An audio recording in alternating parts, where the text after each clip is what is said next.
Good morning students.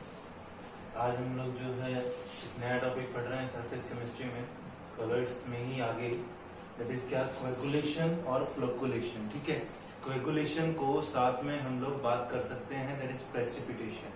क्या कहता है कि अगर आप लोग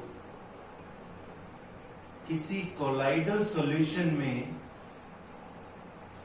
अगर हम लोग क्या कर रहे हैं, किसी कोलाइडल सॉल्यूशन में अगर हम लोग एक्सेस ऑफ इलेक्ट्रोलाइट मिलाएं, अगर हम लोग किसी कोलाइडल सॉल्यूशन में एक्सेस अमाउंट में अगर हम लोग क्या मिलाएं, इलेक्ट्रोलाइट मिलाएं, तो उसका प्रेसिपिटेशन हो जाता है। क्या हो जाता है उसका? प्रेसिपिटेशन, मतलब उसके प्रेसिपिटेट बन जाते हैं। मेरे हिसाब से प्रेसिपिटेट का मतलब सबको पता होगा। ठीक है, तो अगर किसी कोलाइडल सॉल्यूशन में हम लोग एक्सेस ऑफ इलेक्ट्रोलाइट मिलाएं तो उसका प्रेसिपिटेशन हो जाता है। इस प्रेसिपिटेशन को ही हम लोग कोएगुलेशन बोलते हैं।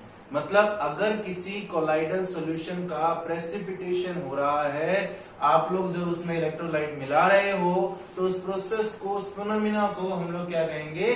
कोएगुलेशन कहेंगे। मतलब कोएगुलेशन मतलब क्या हो गया? क्या कि द फिनोमिना किसका phenomena? Of precipitation. The phenomena of precipitation, किसका precipitation? Of colloidal solution. Colloidal solution का प्रेसिपिटेशन होना, कब होना? By addition of excess of an electrolyte. कि अगर आप लोग उसमें एक्सेस अमाउंट में इलेक्ट्रोलाइट मिला रहे हो तो उसका प्रेसिपिटेशन होना, उसे हम लोग क्या बोलते हैं? कोएगुलेशन बोलते हैं। The phenomena of precipitation of colloidal solution by addition of excess of an electrolyte is known as, उसे क्या बोलोगे? नोन एज क्या? Coagulation. Is known as coagulation या फिर क्या? फ्लोकुलेशन।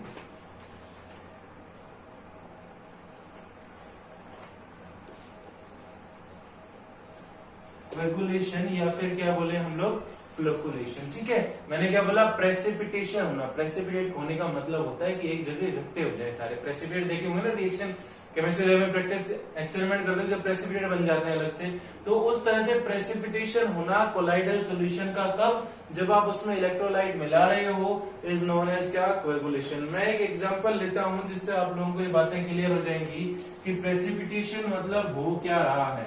तो फॉर एग्जांपल मान लीजिए हमने एक AS2S3 एक कोलाइडल सोल लिया, ठीक है, और ये कैसा सोल है? नेगेटिवली चार्ज सोल है। कैसा सोल है भाई? नेगेटिवली चार्ज सोल है AS2S3। AS2S3 कैसा सोल है? नेगेटिवली चार्ज सोल है, और उसमें हमने एक इलेक्ट्रोलाइट ऐड किया BaCl2। क्या ऐड किया? BaCl2 एक इलेक्ट्रोलाइट हम लोगों ने ऐड किया एक्सेस अमाउंट में। ठीक है, मैं क्या बोल रहा हूं कि AS2S3 आपके पास नेगेटिवली चार्ज कोलाइडल सोल है, और उसमें आपने क्या किया? एक BaCl2 इलेक्ट्रोलाइट ऐड किया है, तो आपके पास प्रेसिपिटेट बन जाएंगे। किसके प्रेसिपिटेट बन जाएंगे? AS2S3 के प्रेसिपिटेट बन जाएंगे ड्यू टू। अब ड्यू टू की बात करते हैं, क्या हुआ? देखिए, मैं लिखूंगा नहीं यहाँ पे, इसे समझना कि अगर आप नेगेटिवली चार्ज सोल है आपके पास, कैसा सोल है? ये सोल जो है, ये कोलाइडल सॉल्यूशन कैसा है? नेगेटिवली चार्ज है। ठीक है, आपने BaCl2 एक्सेस ऑफ इलेक्ट्रोलाइट उसमें मिलाया। अब Ba2 पॉजिटिव इलेक्ट्रोलाइट है, तो आयंस में टूट सकता है किसमें? Ba2 positive plus 2Cl negative. ठीक है जी, अब कहता है कि ये नेगेटिवली चार्ज सोल इस पॉजिटिव आयंस को क्या करेगा? अट्रैक्ट करेगा भाई। ये नेगेटिवली चार्ज सोल इस पॉजिटिव आयंस को क्या करेगा? अट्रैक्ट करेगा। ठीक, कि भैया आपने नेगेटिवली चार्ज सोल में क्या मिलाया, BaCl2 एक इलेक्ट्रोलाइट मिला दिया, तो BaCl2 की जो Ba2 पॉजिटिव आयन थी उसने वो अट्रैक्ट हो गई किसकी तरफ, नेगेटिवली चार्ज सोल की तरफ। और जब नेगेटिव और पॉजिटिव मिलेंगे तो क्या होगा, ये नेगेटिव और पॉजिटिव जब मिलेंगे तो क्या होगा, न्यूट्रलाइजेशन होगा। क्या होगा, न्यूट्रलाइजेशन होगा। पता है ना, जब पॉजिटिव और नेगेटिव चार्ज मिलेंगे तो क्या होगा, न्यूट्रलाइजेशन होगा। इस न्यूट्रलाइजेशन को ही कोएगुलेशन बोलते हैं। ठीक है, मैं क्या बोल रहा हूं कि देखिए कोलाइडल सॉल्यूशन पर जब तक चार्ज था तब तक वो मूव कर रहे थे, ठीक है, लेकिन हमने क्या किया, उसको न्यूट्रल कर दिया। न्यूट्रल कैसे किया कि नेगेटिवली चार्ज सोल था तो उसने इलेक्ट्रोलाइट की पॉजिटिवली आयंस को अपनी तरफ क्या कर लिया, अट्रैक्ट कर लिया। पॉजिटिव नेगेटिव मिले तो क्या हो गया, न्यूट्रल हो गया। न्यूट्रल होना ही मतलब क्या, कोएगुलेशन। तो प्रेसिपिटेशन बने AS2S3 के कौन सी आयन के कारण, Ba2 पॉजिटिव आयन के कारण। कौन सी आयन के कारण, Ba2 पॉजिटिव आयन की, इलेक्ट्रोलाइट की जो Ba2 पॉजिटिव आयन है उसके कारण आपका जो बना है, क्या बना है, कोएगुलेशन। अब हम लोग बात करते हैं कि यहां पर देखिए आपके पास इलेक्ट्रोलाइट में दो आयन थी, क्या, BaCl2 में Ba2 पॉजिटिव और 2Cl नेगेटिव। तो इन दोनों में से कोएगुलेशन कौन सी आयन ने करवाया, Ba2 पॉजिटिव ने। तो वो ion, the ion which is responsible, the ion which is responsible for coagulation, कि वो आयन जो कोएगुलेशन के लिए क्या हो, रिस्पॉन्सिबल हो। The ion which is responsible for coagulation, कि वो आयन जो कोएगुलेशन के लिए रिस्पॉन्सिबल है, इज नॉन एज क्या, कोएगुलेटिंग आयन या फ्लोकुलेटिंग आयन। कोएगुलेटिंग आयन या फिर हम लोग क्या बोले, फ्लोकुलेटिंग आयन। ठीक है, कि वो आयन जो रिस्पॉन्सिबल है किसके लिए, कोएगुलेशन के लिए, उसे हम लोग बोलेंगे क्या, कोएगुलेटिंग आयन या फिर क्या, फ्लोकुलेटिंग आयन। ठीक है, कि वो आयन जो कोएगुलेशन मतलब किसके लिए, न्यूट्रलाइजेशन के लिए, कि वो आयन जो कोलाइडल सॉल्यूशन के न्यूट्रलाइजेशन के लिए रिस्पॉन्सिबल है, उस आयन को हम लोग क्या बोलेंगे, कोएगुलेटिंग आयन या फिर क्या, फ्लोकुलेटिंग आयन। आगे देखते हैं एक बार। अब कहता है कि यहाँ पर दो चीजें हैं, क्या, कि कोएगुलेशन और फ्लोकुलेशन में क्या फर्क होता है। तो मैं क्या कह रहा हूं, देखिए याद रखना इस चीज को, क्योंकि बुक्स में बराबर सेम चीजें दे रखी हैं दोनों, कि कोएगुलेशन और फ्लोकुलेशन सेम होता है। लेकिन क्या है कि अगर लोअर कॉन्सेंट्रेशन है इलेक्ट्रोलाइट की क्या है, लोअर कॉन्सेंट्रेशन है, तो उसे हम लोग बोलेंगे क्या, फ्लोकुलेशन। क्या बोलेंगे, फ्लोकुलेशन। ठीक है, और अगर हायर कॉन्सेंट्रेशन है इलेक्ट्रोलाइट की, अगर हायर कॉन्सेंट्रेशन है इलेक्ट्रोलाइट की, तो उसे हम लोग क्या बोलेंगे, उसे हम लोग बोलेंगे क्या, कोएगुलेशन। ठीक है दोनों एक ही चीज, कि भैया प्रेसिपिटेशन करा रहे हैं कोलाइडल सॉल्यूशन का, लेकिन अगर इलेक्ट्रोलाइट की कंसंट्रेशन ज्यादा है तो कोएगुलेशन कहलाएगा, और अगर इलेक्ट्रोलाइट की कंसंट्रेशन कम है तो वो फ्लोकुलेशन कहलाएगा। ठीक है, अब कहते हैं हम लोग, अगर 1 लीटर कोलाइडल सॉल्यूशन दिया गया हो, क्या दिया गया हो, 1 litre colloidal solution, colloidal solution है, कितना दे रखा है, 1 लीटर। तो इस 1 लीटर कोलाइडल सॉल्यूशन का कोएगुलेशन करने के लिए, यानी कि न्यूट्रलाइजेशन करने के लिए आप लोगों को इसमें कितना इलेक्ट्रोलाइट मिलाना पड़ेगा, वो क्या कहलाता है, वो कहलाता है कोएगुलेटिंग वैल्यू या फिर फ्लोकुलेटिंग वैल्यू। क्या कहलाता है, कोएगुलेटिंग वैल्यू या फिर फ्लोकुलेटिंग वैल्यू। आगे चलते हैं अभी। अब आगे बढ़ रहे हैं बेटा। आगे मैंने अभी क्या बोला कि कोएगुलेटिंग वैल्यू कह रहा है कितना इलेक्ट्रोलाइट आप मिलाओगे किसी कोलाइडल सॉल्यूशन में, उसका कोएगुलेशन रोकने के लिए। कितना colloidal solution, 1 litre colloidal solution. तो मैं क्या बोल रहा हूं कि the minimum amount of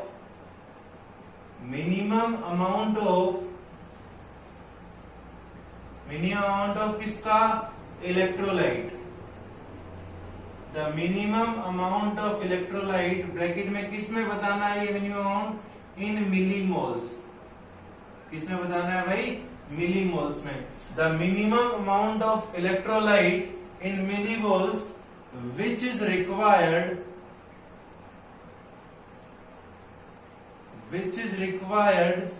to coagulate, coagulate बोले या न्यूट्रलाइज बोले, which is required to coagulate 1 liter of colloidal solution। ठीक है, कि 1 लीटर कोलाइडल सॉल्यूशन का कोएगुलेशन करवाने के लिए हम लोगों को कितने इलेक्ट्रोलाइट की जरूरत है। कोएगुलेशन मतलब न्यूट्रलाइजेशन। देखिए, अगर आप लोगों को 1 लीटर कोलाइडल सॉल्यूशन दिया गया हो, चाहे वो नेगेटिवली चार्ज हो, चाहे वो पॉजिटिवली चार्ज हो, तो उसके लिए आपको इलेक्ट्रोलाइट का मिनिमम कितना अमाउंट चाहिए ताकि वो कोएगुलेशन हो जाए, इज नॉन एज क्या, कोएगुलेटिंग वैल्यू या फिर फ्लोकुलेटिंग वैल्यू। कोएगुलेटिंग वैल्यू बोल रहे या फिर क्या बोल रहे, फ्लोकुलेटिंग वैल्यू। अब मैं यहां पर एक चीज बोल रहा हूं, ये चीज आप लोगों को याद रखनी है क्या, कि कोएगुलेटिंग वैल्यू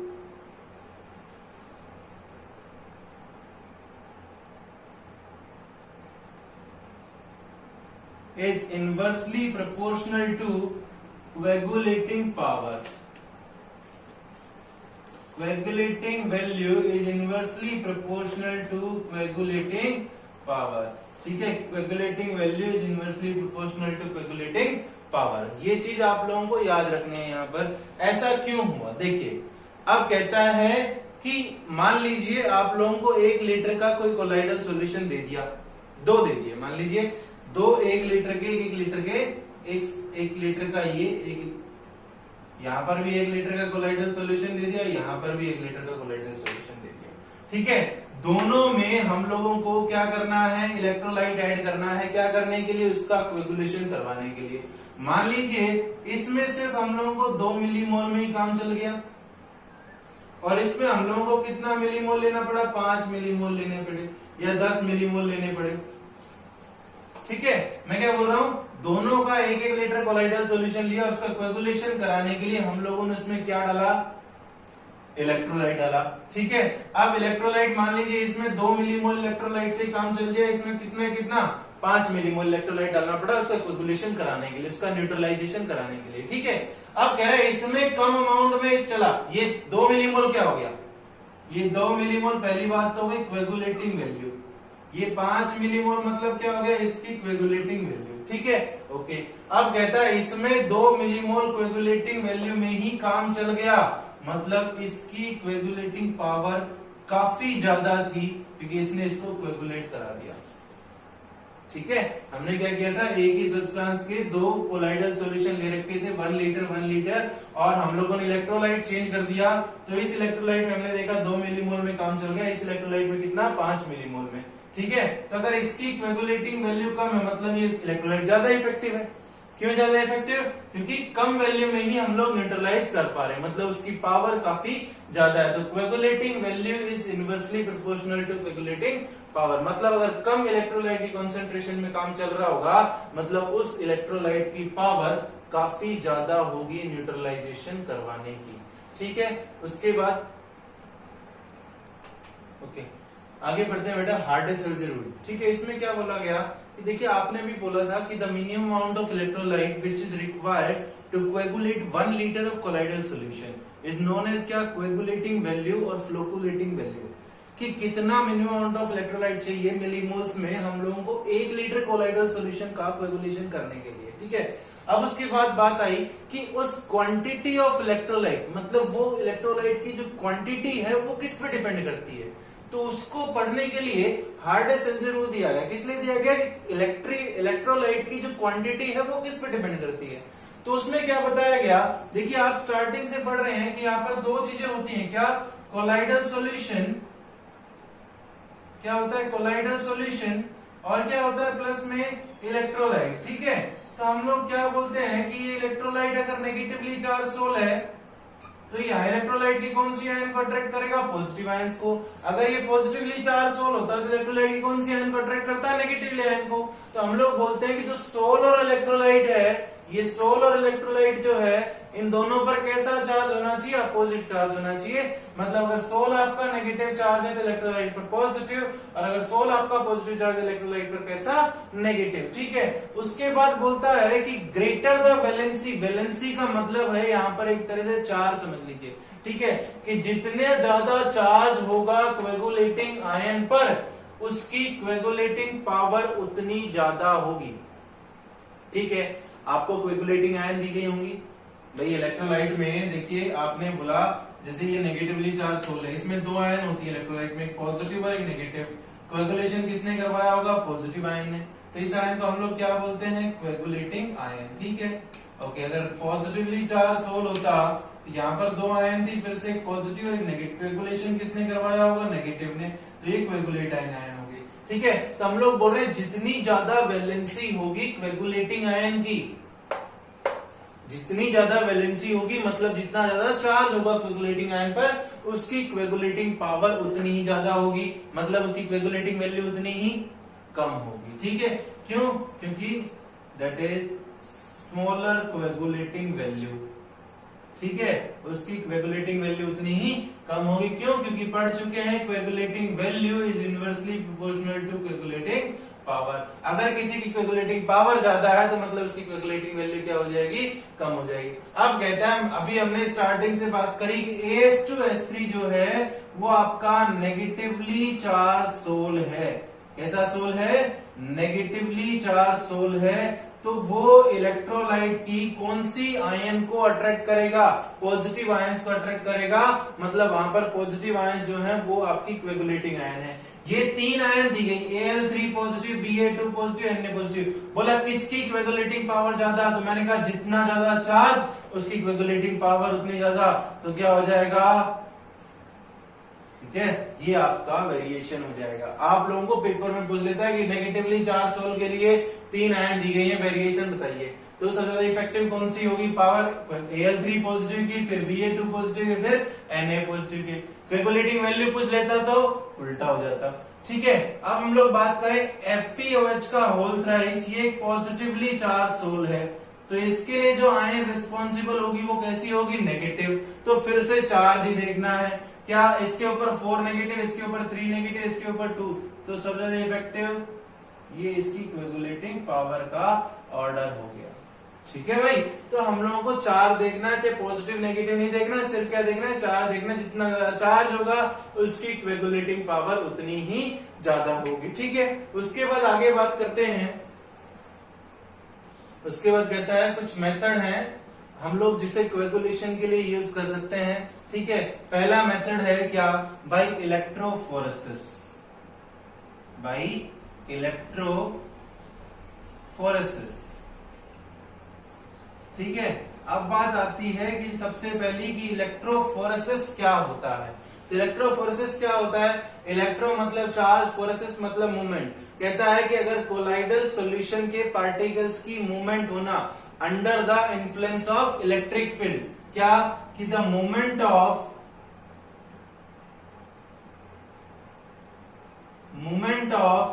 पार्टिकल्स ऑफ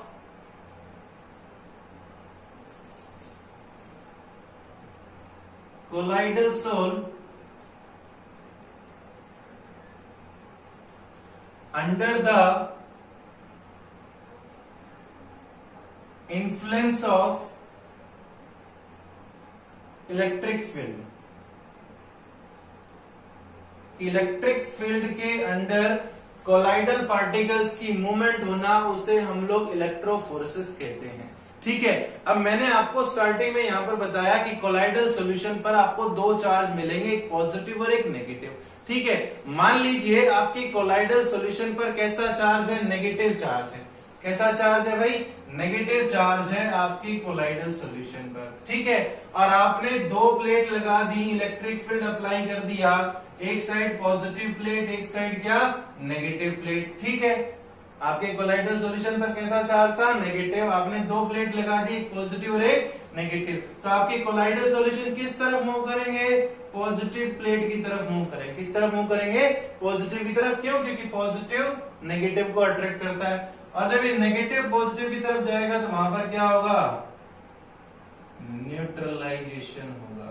क्या होगा, न्यूट्रलाइजेशन। ठीक है, तो जब भी ये मान लीजिए से पॉजिटिव होता है तो किस तरफ मूव करता है, नेगेटिव की तरफ, तब भी न्यूट्रलाइजेशन होता है। और न्यूट्रलाइजेशन मतलब क्या, कोएगुलेशन। न्यूट्रलाइजेशन ही तो कर रहे थे ना कोएगुलेशन में, तो हम लोग कह रहे हैं इलेक्ट्रोफोरेसिस से भी हम लोग कोएगुलेशन कर सकते हैं under the influence of electric field. जब आप इलेक्ट्रिक फील्ड अप्लाई करोगे तो कोलाइडल पार्टिकल्स किसी एक एंड की तरफ मूव करेंगे और वहां पर जाकर क्या हो जाएंगे, न्यूट्रलाइज। अब उसके बाद दूसरा मेथड है क्या,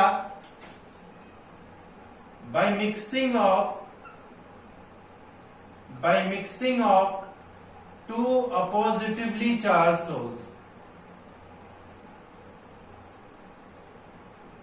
अपोजिटिवली चार्ज सोल्स,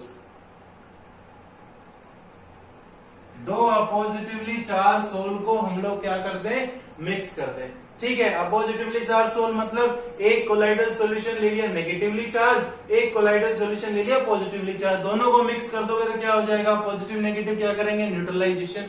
तो वहां पर भी क्या हो जाएगा, कोएगुलेशन हो जाएगा। तो वही mixing of two positively charged colloidal solution. तीसरा जो मेथड है वो क्या है, बाय बॉइलिंग।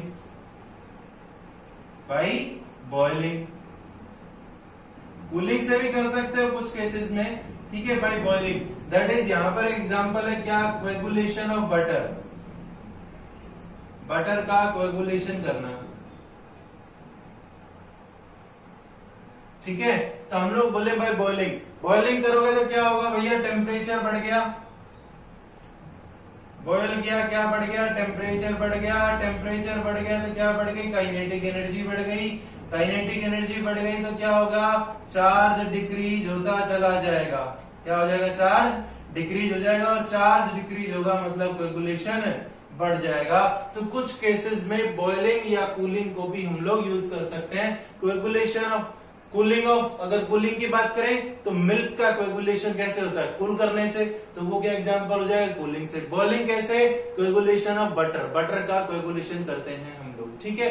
उसके बाद बात करें चौथा जो मेथड है दैट इज क्या, by electrolyte, by addition of electrolyte, ठीक है। एडिशन ऑफ इलेक्ट्रोलाइट के बारे में कुछ भी नहीं बताऊंगा क्योंकि इतनी देर से जो रामकथा गा रहे थे वो सब किसके लिए थी, बाय एडिशन ऑफ इलेक्ट्रोलाइट के लिए थी। तो हमारा कोएगुलेशन खत्म हुआ, अगले टॉपिक पे आते हैं, दैट इज, उसके बाद आगे आते हैं बेटा, दैट इज क्या, protection of colloids and gold number. अब कहता है कि अभी तक हम लोग कोलॉइड्स का कोएगुलेशन करना चाह रहे थे, न्यूट्रलाइजेशन करना चाह रहे थे। मैं कहूं कि भैया मेरे को अपने कोएगुलेशन सॉल्यूशन का, कोलाइडल सॉल्यूशन का कोएगुलेशन नहीं करना, ठीक है। मतलब मैं नहीं चाहता कि मेरा कोलाइडल सॉल्यूशन जो है वो न्यूट्रलाइज हो जाए। तो मैं क्या कह रहा हूं कि कोलाइडल सॉल्यूशन का न्यूट्रलाइजेशन होने से रोकना, मतलब कोएगुलेशन होने से रोकना, इज नोन एज क्या, प्रोटेक्शन ऑफ कोलॉइड्स। तो हम लोग क्या बोले कि the protection of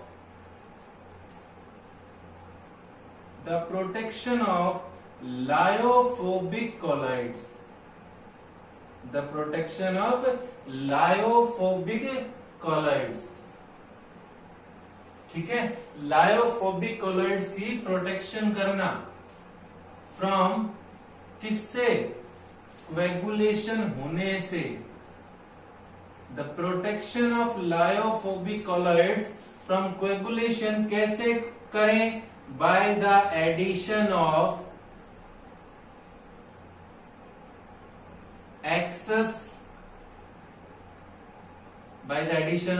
lyophilic colloid, ठीक है। By the addition of lyophilic colloid is known as,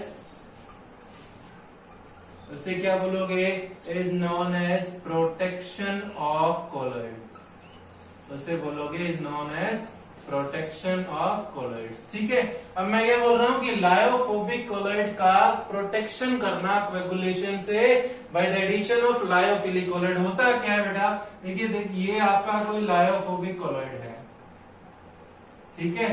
अब अगर आप इसमें इलेक्ट्रोलाइट मिलाओगे तो इसका क्या हो जाएगा, कोएगुलेशन हो जाएगा। अभी हम लोग पीछे पढ़ चुके हैं कि colloidal solution plus excess of an electrolyte is क्या हो जाएगा, प्रेसिपिटेशन।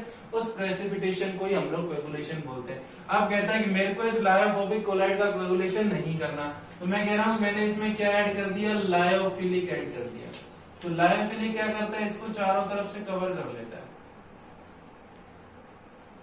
ठीक है, तो ये कैसा कोलॉइड है, दैट इज लायोफिलिक कोलॉइड। तब जब बात आती है इलेक्ट्रोलाइट ऐड करने पर कोएगुलेशन होने की, तो किसका कोएगुलेशन होगा, लायोफिलिक का होगा, लायोफोबिक का कोएगुलेशन नहीं होगा। इसलिए यहां पर लायोफिलिक कोलॉइड को हम लोग प्रोटेक्टिव कोलॉइड कहते हैं। लायोफिलिक कोलॉइड जो है उसे हम लोग क्या कहते हैं, प्रोटेक्टिव कोलॉइड कहते हैं। क्यों, क्योंकि उसने प्रोटेक्ट किया है, किसको प्रोटेक्ट किया है, लायोफोबिक कोलॉइड को प्रोटेक्ट किया। ठीक है, अब कहता है जिगमंडी ने एक टर्म इंट्रोड्यूस की थी, Zsigmondy introduced a term, introduce a term, क्या टर्म, गोल्ड नंबर। क्या टर्म इंट्रोड्यूस की थी, गोल्ड नंबर टर्म एक इंट्रोड्यूस की थी for protective power of colloids. आपको कोलॉइड्स की प्रोटेक्टिव पावर बताने के लिए एक टर्म इंट्रोड्यूस की थी, उसे हम लोग क्या बोलते हैं, गोल्ड नंबर बोलते हैं। कि जिगमंडी ने एक टर्म इंट्रोड्यूस की थी, उस टर्म का नाम है क्या, गोल्ड नंबर, टू फॉर किस क्या क्या बताने के लिए, for protective power of colloid. ठीक है, अब कहते हैं उसके बाद कि हमने क्या कहा, जिगमंडी ने एक टर्म इंट्रोड्यूस की थी, उस टर्म का नाम क्या था, गोल्ड नंबर। गोल्ड नंबर किस लिए बताया गया था, गोल्ड नंबर बताया गया था कोलॉइड की प्रोटेक्टिव पावर बताने के लिए। ठीक है, प्रोटेक्टिव पावर मतलब प्रोटेक्टिव कोलॉइड कौन था, लायोफिलिक। तो आपको कितना लायोफिलिक कोलॉइड ऐड करना है लायोफोबिक कोलॉइड में, उसका कोएगुलेशन होने से रोकने के लिए। ठीक है, उसे हम लोग क्या बोलते हैं, गोल्ड नंबर। मैं क्या बोल रहा हूं, it is the minimum quantity of lyophilic colloid. कि लायोफिलिक कोलॉइड की वो मिनिमम क्वांटिटी किसमें, मिलीग्राम में। किसमें, मिलीग्राम में। मिलीग्राम में ली जाएगी हमेशा। It is the minimum quantity of lyophilic colloid which is sufficient, जो कि सफिशियंट है for prevention of coagulation of 10 millilitre gold sol. अगर 10 मिलीलीटर गोल्ड सोल का कोएगुलेशन होने से रोकना हो तो आपको कितना लायोफिलिक कोलॉइड ऐड करना पड़ेगा। और वो कोएगुलेशन होने से कब रोकने के लिए, जब आप उसमें 1 मिलीलीटर ऑफ 10% NaCl सॉल्यूशन मिला रहे हो। ठीक है, तो मैं क्या बोल रहा हूं कि अगर आप लोगों को 10 मिलीलीटर गोल्ड सोल का कोएगुलेशन होने से रोकना हो, और वो कब रोकना हो, जब मैं उसमें 1 ml ऑफ 10% NaCl ऐड कर रहा हूं। ठीक है, अगर आपको 10 ml ऑफ गोल्ड सोल का कोएगुलेशन होने से रोकना हो, और कब रोकना हो, जब आप उसमें क्या इलेक्ट्रोलाइट ऐड कर रहे हो, 1 मिलीलीटर ऑफ 10% NaCl। तब आप लोगों को कितना लायोफिलिक ऐड करना पड़ेगा, उसे हम लोग क्या बोलेंगे, गोल्ड नंबर बोलेंगे। क्या बोलेंगे बेटा, गोल्ड नंबर। ठीक है, अब कहता है, देखिए वही बात आगे पीछे कोएगुलेटिंग वैल्यू और कोएगुलेटिंग पावर वाली। ठीक है, अगर कम अमाउंट में काम चल गया, लायोफिलिक कोलॉइड के कम ही अमाउंट में काम चल गया, मतलब उस लायोफिलिक कोलॉइड की प्रोटेक्ट करने की क्षमता काफी ज्यादा है, पावर काफी ज्यादा है। So gold number is inversely proportional to protective power. अब मैं यहाँ दो चीजों के मैंने गोल्ड नंबर लिख रखे हैं, गोल्ड नंबर ऑफ जिलेटिन 0.005 से 0.01 and gold number of potato और स्टार्च इज 20 to 25। ठीक है, इसका गोल्ड नंबर कम है, इसका मतलब इसकी प्रोटेक्टिंग पावर ज्यादा है, हाई प्रोटेक्टिंग पावर। ठीक है, यानी कि गुड प्रोटेक्टिव कोलॉइड, अच्छा प्रोटेक्टिव कोलॉइड है। और ये इसकी गोल्ड नंबर की वैल्यू ज्यादा है, मतलब प्रोटेक्टिंग पावर कम होगी, तो ये कैसा कोलॉइड होगा? पुअर प्रोटेक्टिव कोलॉइड, मतलब ये लायोफिलिक कोलॉइड को इतना प्रोटेक्ट नहीं कर पाएगा। क्यों? क्योंकि इसके गोल्ड नंबर की वैल्यू क्या है? ज्यादा है। ठीक है, इसके गोल्ड नंबर की वैल्यू ज्यादा होगी उसकी प्रोटेक्टिंग पावर कम, जिसके गोल्ड नंबर की वैल्यू कम होगी उसकी प्रोटेक्टिव पावर ज्यादा। एक दो क्वेश्चन करके देखते हैं आगे। ओके बेटा जी, दो क्वेश्चन देखते हैं। एक क्वेश्चन है गोल्ड नंबर का और एक क्वेश्चन है आपका कोएगुलेशन वैल्यू का। ठीक है, तो देखते हैं। सबसे पहला क्वेश्चन यहाँ पर जो बोला गया है कि the coagulation of a 100 ml of a colloidal solution, कि 100 ml of colloidal solution of gold sol का कोएगुलेशन होना है, इज कंप्लीटली प्रिवेंटेड, उसको रोक सकते हैं कि 100 ml of colloidal gold sol का कोएगुलेशन इज कंप्लीटली प्रिवेंटेड, रोका जा सकता है by addition of 0.25 gram of starch. मतलब स्टार्च क्या हो गया? स्टार्च जो है वो एक प्रोटेक्टिव कोलॉइड हो गया। ठीक है, okay, to it before adding 10 ml of 10% NaCl solution. कब तक? कब से पहले? जब उसमें 10 ml ऑफ 10% NaCl सॉल्यूशन हम लोग डाल रहे हो। मैं क्या कह रहा हूं कि अगर हम लोगों को 100 ml of coagulation, colloidal gold sol का कोएगुलेशन रोकना है, तो हम लोगों को 0.25 ग्राम स्टार्च डालना पड़ रहा है पहले ही। कब? जब मैं उसमें 10 ml ऑफ 10% NaCl सॉल्यूशन डालता हूं। तो सबसे पहले चीज क्या करनी पड़ेगी कि जो अमाउंट आपको दिया जाता है, जो अमाउंट आपको दिया जाता है वो अमाउंट किस में दिया जाता है? यहां पर ग्राम में दे रखा है, आप इसको किस में कन्वर्ट कीजिए? मिलीग्राम में, क्योंकि डेफिनेशन याद करो, गोल्ड नंबर की क्या डेफिनेशन थी कि the minimum amount of protective colloid in milligram. ठीक है, तो 0.25 इंटू क्या? 1000। ठीक है, 25,000, तो कितना आ जाएगा? 250 milligram is the amount of starch. मैंने मिलीग्राम में इसलिए कन्वर्ट किया क्योंकि डेफिनेशन में हम लोगों ने मिलीग्राम में ही बोला है। ठीक है, ओके। अब कहता है डेफिनेशन में याद कीजिए, द ओके, अब देखिए हम लोगों को यहाँ पर जो कोलाइडल गोल्ड सोल दिया गया है वो कितना दिया गया है? 100 ml। लेकिन डेफिनेशन में हम लोगों ने बात करी थी गोल्ड नंबर के लिए कि कितने के लिए निकालना है? 10 ml ऑफ गोल्ड सोल के लिए निकालना है। तो देखिए 100 ml ऑफ गोल्ड सोल के लिए सोल रिक्वायर क्या? स्टार्च। कितना स्टार्च? 250 मिलीग्राम। ठीक है, एक कितने के लिए? 250 बाई कितना? 100। कितने में निकालना है? 10 ml में, क्योंकि डेफिनेशन में, डेफिनेशन याद रखना इसलिए। तो कट गया, कितना आ गया? 25 मिलीग्राम। 25 मिलीग्राम मतलब यही तो क्या है? गोल्ड नंबर है ना भाई। ठीक है, गोल्ड नंबर मतलब क्या था? Amount of protective colloid. तो amount of protective colloid 10 ml के लिए कितना आ गया? 25 मिलीग्राम। तो वो आपका क्या हो गया? गोल्ड नंबर हो गया। ठीक है, सिंपल सा क्वेश्चन था। आगे चलते हैं कि for the coagulation of 100 ml of arsenious sulphide 5 ml of 1 molarity NaCl is required, what is the flocculation value? तो देखिए कोएगुलेशन वैल्यू का कोई भी क्वेश्चन था वहां पर द नंबर ऑफ मिलीमोल्स, क्या था वो? मिलीमोल्स। तो पहले हम लोग मिलीमोल्स फाइंड आउट करते हैं। ठीक है, तो 5 ml ऑफ 1 मोलरिटी NaCl। ठीक है, ओके। मोलरिटी की डेफिनेशन क्या होती है? मोलरिटी क्या होता है? Number of moles of solute upon volume of solution in millilitre, या लीटर कर लीजिए, कोई दिक्कत नहीं है, इनटू ऊपर कितना? 1000। ठीक है, ओके, मिलीलीटर में करते हैं। तो आप देखिए मोलरिटी की वैल्यू कितनी है? 1। मोल्स हम लोगों को फाइंड आउट करने हैं, डिवाइडेड बाय वॉल्यूम कितना? 5 इंटू 1000। ठीक है, तो मोल्स कितने आ जाएंगे? 5/1000। मतलब क्या हो गया? ये हो गए 5 मिली मोल्स। ठीक है भाई, क्योंकि 5 इंटू 10⁻³ मिली होगा, मिली मतलब कितना होता है 10⁻³, ठीक है। तो 5 मिलीमोल आ गए।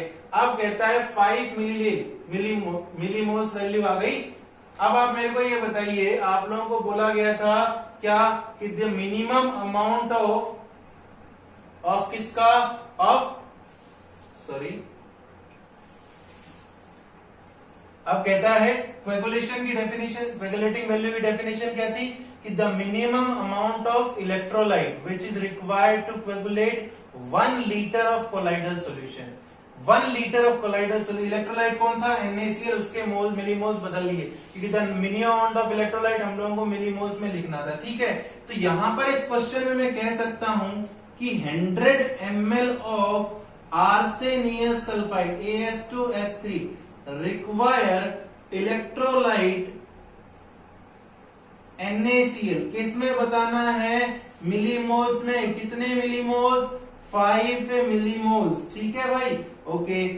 1 ml of AS2S3 require 5 by कितना 100। लेकिन याद कीजिए हम लोगों ने कोएगुलेशन वैल्यू में डेफिनेशन में बात की थी 1 लीटर ऑफ कोलाइडल।